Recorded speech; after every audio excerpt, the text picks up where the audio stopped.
Isang magandang umaga, tanghali, gabi sa buong mundo, hindi lamang sa Pilipinas at sa Alemanya, kung nasan man kayo naroroon. Nandito po tayo ngayon sa What's Ganap Events and Happenings. Ating pag-uusapan ang naganap at magaganap sa darating na August 17. Atin pong naimbitahan at samahan nyo kong i-welcome Mr. Joey Manyol! Good morning, good afternoon, and good evening to all Filipino basketball fanatics from Philippines to Germany. Magandang hapon sa'yo. Yan, hapon dito sa Germany, Sir Joey. This is the first basketball league, no? Ikaw, organized by you, Sir Joey, tama? Yes po. First here in Germany. First. So ano nag-inspire sa iyo para mag-organize ng ganitong klaseng event? Especially basketball, kasi yung iba in general may mga sports. So under ng sports marami. Ito talaga, bakit basketball? Me myself, I am a basketball fanatic from the Philippines. So dito sa Germany, meron akong friend, and then we talk together about an event. So all together, nag-combine kami ng ideas, and I adapt this idea, the basketball. So it ends up to having a Pinoy Basketball League here in Stuttgart. Itong Pinoy Basketball League, Joey, alam ko may mga nakasama ka dito o mga nakatulong o nakatuwang sa pag-organize. Tama ba?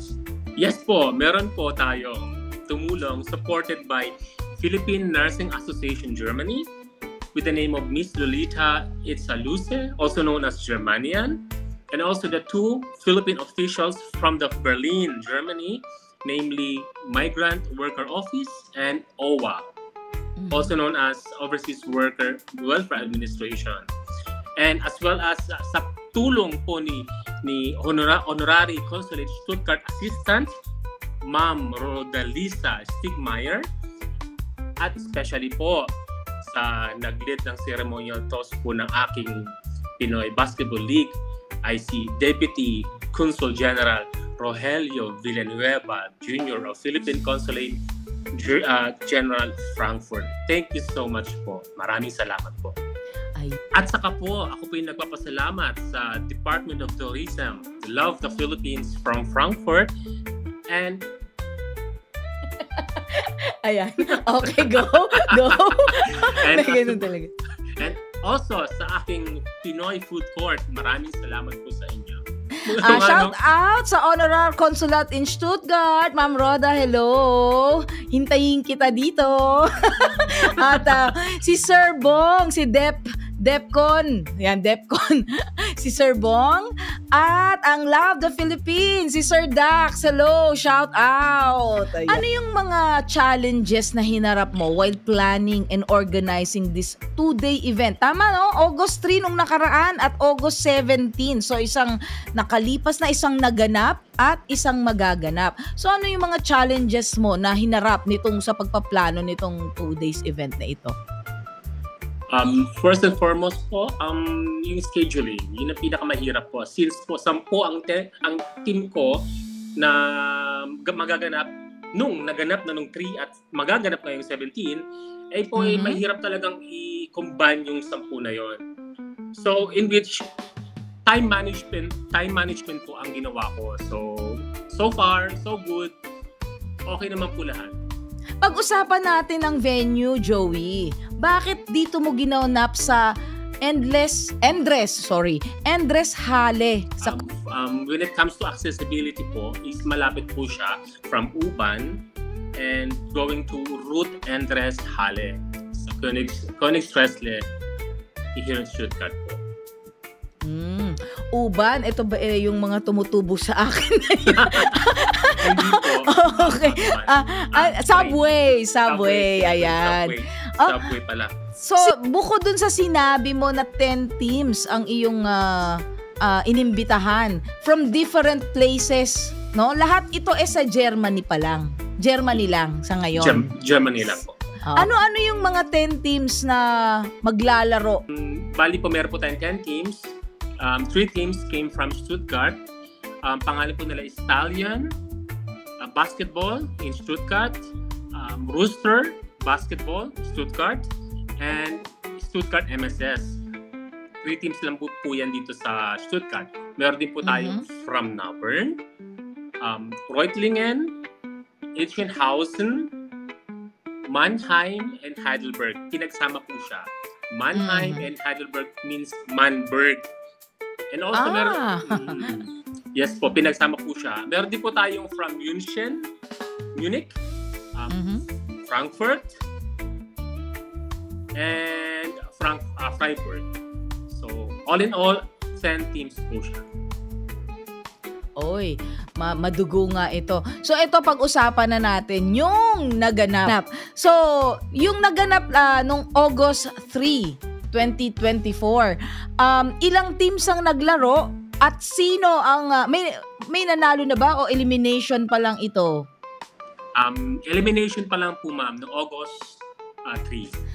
So, nung August 3, Joey, so maraming mga nagdatingan, hindi lang yung mga players, syempre kasama yung mga fans niyan at ang mga pamilya, no? Meron ka bang mga cheerleader, yung family ba, may mga dalang pom-poms?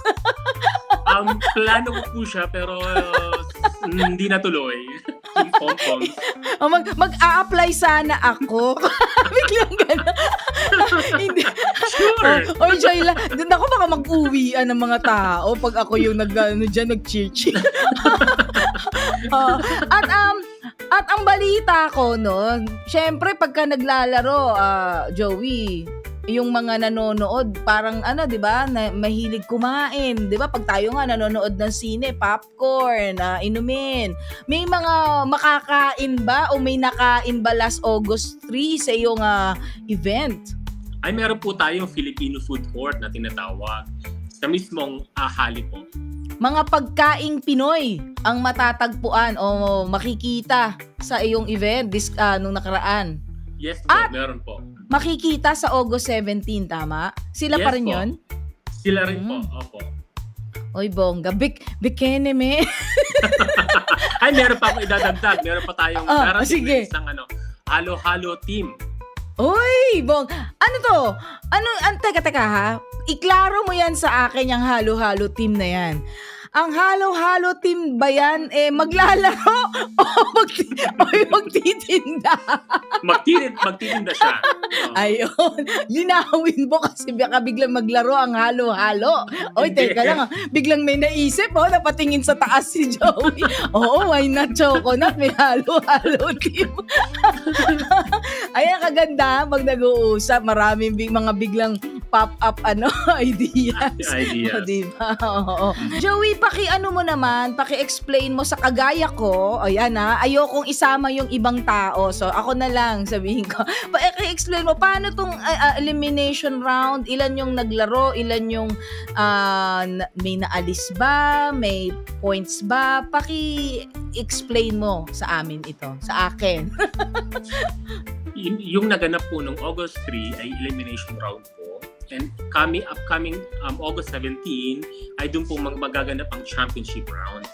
So no August 3 po, bali by point system, kung sino po yung mataas na score sa first game, and then sa second game, this coming August 17, ay maglalaro po sila sa semifinals. And then doon po. And then magkakaroon din po tayo ng finals. Yung top scorer from the Group A and top scorer from the Group B ay maglalaban-laban po sila sa semifinals po. Ang semifinals ay magaganap sa August 17 and yun na yung championship. Yes po. Doon na rin po yung championship po. Very exciting. So, Joey, ano ang naghihintay para sa mananalo ngayong championship round or sa finals?